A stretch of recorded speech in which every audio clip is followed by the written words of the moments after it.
Our world is beset by problems of all kinds, problems that negatively affect the lives of billions of people, problems that threaten the survival of civilization itself.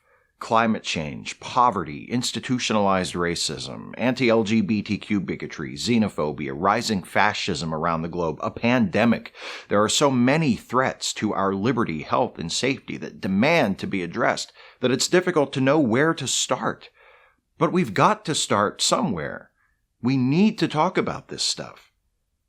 But this video goes up on my birthday, and I want to talk about Godzilla. And pro wrestling.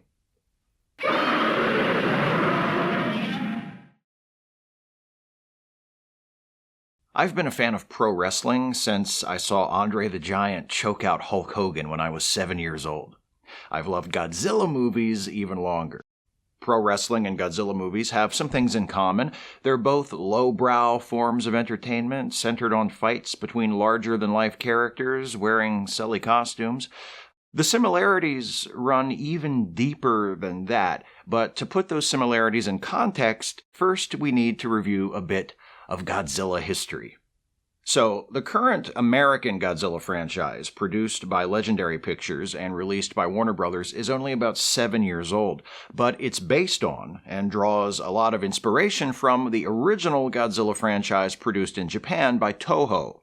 Godzilla, or Gojira as he's known in his native land, first appeared in 1954. That original film, titled in English simply Godzilla, was released in the United States 2 years later as Godzilla King of the Monsters, an altered version that was about 15 minutes shorter and included new scenes starring Raymond Burr. In both versions, Godzilla is definitely the villain. Metaphorically, he represents the destruction visited upon Japan by nuclear weapons at the end of World War II. Literally, he's a giant dinosaur who can wreck an entire city without stopping to catch his breath, which is made of radioactive fire, by the way. So, not much heroic potential at first glance. In pro wrestling parlance, Godzilla was a monster heel. The big, strong, scary, seemingly unstoppable antagonist you're supposed to be rooting against. Some good examples of monster heels from North American pro wrestling would be Vader, Sid Vicious, Awesome Kong, and The Undertaker. And Godzilla's creators ran into the same problem as has many a wrestling promoter with a dominant monster heel on the roster. No matter how much of a bastard the heel is shown to be, fans inevitably start to cheer for them. It happened to all of those monster heels I just mentioned at various times throughout their careers. Today, The Undertaker is much better known as a babyface than as a heel, and it happened to Godzilla almost immediately. He was the embodiment of nuclear holocaust, the walking, roaring symbol of the most horrific act of war ever committed, but people liked him. So what else could the producers at Toho do but give the people what they wanted? They turned Godzilla babyface. Beginning with the second film in the series, Godzilla Raids Again, Toho began positioning Godzilla as more of an anti-hero than a straight-up villain. By the fifth film in the series, 1964's Ghidorah the Three-Headed Monster, Godzilla's basically a superhero. His nemesis from Godzilla Raids Again, Anguirus, also turns babyface, and he and Godzilla form a semi-regular tag team. They're like the Sting and Lex Luger of kaiju. Only once Anguirus turns babyface, he stays that way, at least for the duration of the original Showa series. Lex, not so much. Anyway, aside from a few reboots where Toho attempted to reestablish him as a villain, including Shin Godzilla, Toho's most recent live-action Godzilla film, Godzilla has been a hero, more or less, since Ghidorah the Three-Headed Monster. For its Godzilla series, nicknamed the Monsterverse, Legendary Pictures has followed that same model, albeit in a highly compressed fashion. By the end of the first film in the series, 2014's Godzilla, the big guy has already made the transition from unspeakable abomination to the lesser of two evils, fighting and defeating the Mutos in San Francisco. By his second Monsterverse appearance, 2019's Godzilla King of the Monsters, he's a full-on babyface, teaming up with Mothra to battle King Ghidorah, who, just as in the original Toho series, has become the top heel of the franchise. The next film in the MonsterVerse is Godzilla vs. Kong, which came out this past March. But before I get to that, I need to back up to 1962 and the first time we saw the epic matchup of King Kong vs. Godzilla in a movie called King Kong vs. Godzilla. King Kong vs. Godzilla is the first appearance of the Toho version of Kong. He returns 5 years later in King Kong Escapes, and the third appearance of Godzilla. The Toho version of Kong is broadly similar to the original Kong introduced by RKO in 1933's classic King Kong, only the Toho version is a lot bigger, roughly the same size as Godzilla, and also has a pretty serious drinking problem. Poor guy can't resist that fermented berry juice. A few barrels of that and he's dead to the world for hours. King Kong vs. Godzilla was made during Godzilla's transitional period, and he is definitely the heel to Kong's babyface. The conflict between Godzilla and Kong follows the same storytelling model frequently used in pro wrestling. Their first encounter ends with the heel, Godzilla, getting the upper hand, but without a definitive conclusion. When they square off again, Godzilla dominates until Kong makes a comeback and eventually wins. The most popular model for describing the plot of a typical pro wrestling match breaks the match into 7 stages: introduction, shine, heat, comeback, big comeback, finish. But this 7-stage model can be reduced to 5 basic phases. I prefer this model because it reminds me of the 5-act dramatic structure used by Shakespeare.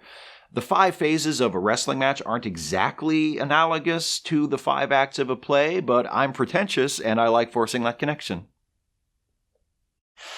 The first phase of a pro wrestling match is called the shine. This is when the babyface begins the match by dominating the heel, drawing the support of the crowd. The climactic fight between Kong and Godzilla starts this way. Kong is airdropped next to Godzilla on Mount Fuji, sends him rolling down the side of the mountain, then uses his superior monkey brain to outsmart Godzilla, grab him by the tail, and chuck a few boulders at him. The second phase of a pro wrestling match is called the heat. This is when the heel turns the tables on the babyface, usually by cheating, and takes control of the match. The heat is usually the longest segment of the match. The idea is to get the crowd even more strongly behind the babyface, cheering them on as they struggle to withstand the heel's withering assault. The heat segment in the final battle of King Kong vs. Godzilla doesn't last quite that long, but there still is one. Kong tumbles down a hill and bangs his head on a rock. So much for that superior monkey brain, I guess. And Godzilla capitalizes by burying him under a pile of rubble and thumping the shit out of him with his tail. The third phase of a pro wrestling match is called the hope spot. It's when the babyface fights up and briefly regains control of the match from the heel. The hope spot is both preceded and followed by the heat. In the final battle between King Kong and Godzilla, the hope spot happens shortly after Godzilla takes control following Kong's knock on the head. Godzilla kicks a few rocks on Kong and starts in with the tail thumping when Kong suddenly springs to his feet and counterattacks. Godzilla kicks him back down the mountain a few seconds later, and the heat resumes. The fourth phase of a pro wrestling match is the comeback. The babyface fights up again, only this time the heel doesn't cut them off. They turn the tables completely and pay back the heel for all the punishment they've been dishing out during the heat, giving the crowd what they've been waiting for all this time. Kong's comeback begins when a storm rolls in and he's struck by lightning. The Toho version of Kong draws strength from electricity. It's pretty random and makes no sense, but they had to juice up the giant alcoholic monkey to make him more of a match for Godzilla, I guess. Kong jumps to his feet, takes Godzilla down, and goes to town with electrified punches.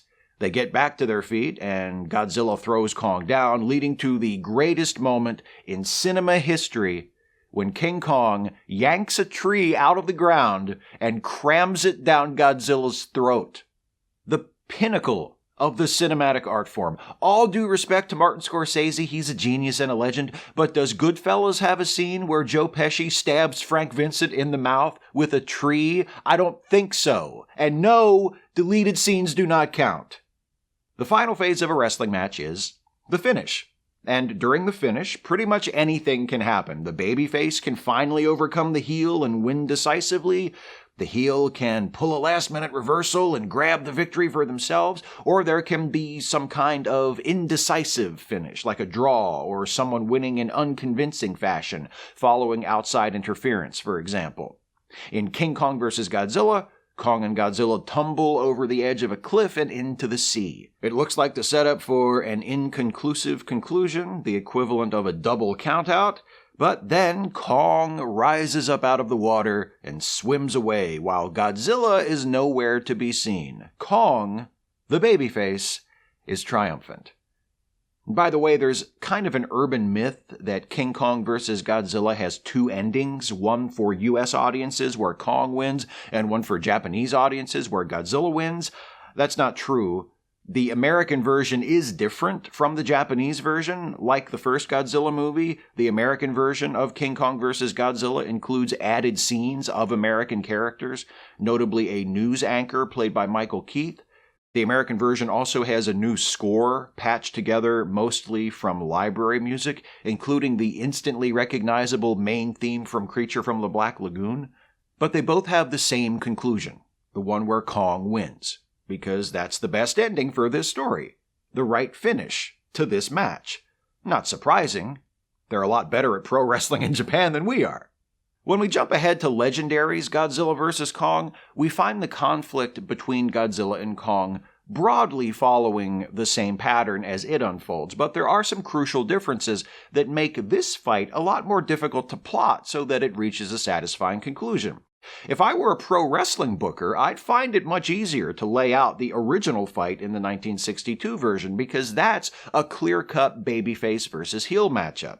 In Legendary's Monsterverse, the Godzilla vs. Kong showdown is a little more complicated.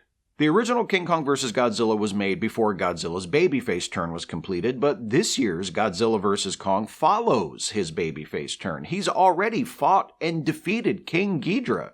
The previous film in the series, Godzilla King of the Monsters, ends with the other monsters literally bowing down to him. When Godzilla attacks a cybernetics facility in Florida early in Godzilla vs. Kong, the human characters react with confusion. Why would Godzilla do this? He's one of the good guys now. It never seems to occur to them that Godzilla is trying to do humanity a favor by destroying a piece of Florida, but that's neither here nor there. As it turns out, Godzilla has a good reason for attacking that facility in Florida, other than the fact that it's in Florida, So he doesn't actually turn heel, despite initial appearances. That means when Godzilla and Kong square off, it's a babyface versus babyface match. And those can be tricky, especially if both babyfaces are hot and the promoter, or the filmmakers, as the case may be, want both of them to come out of the fight still looking good. How do you send all of the fans home happy when half of them are rooting for one person and half of them are rooting for the other? I got nothing against Kong. The legendary version of Kong is pretty awesome. In fact, Kong Skull Island might be the best movie in the Monsterverse so far. But I'm Team Godzilla all the way. If Godzilla beats Kong's ass, I'm good. But if it's the opposite result, well, that'll please the Kong fans. But depending on how it goes, me and the rest of Team Godzilla might be salty. In wrestling, babyface versus babyface matches don't happen nearly as often as babyface versus heel matches, but they aren't exactly rare. A wrestling booker has several options when it comes to crafting a satisfactory finish to such a match.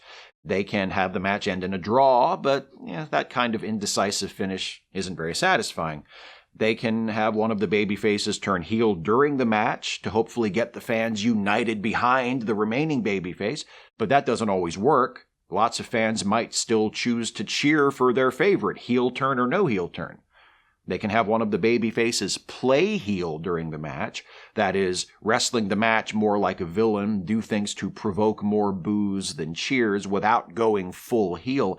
And this can work in special circumstances, like if the match takes place in the hometown of one of the babyfaces and the out-of-towner plays heel for a night.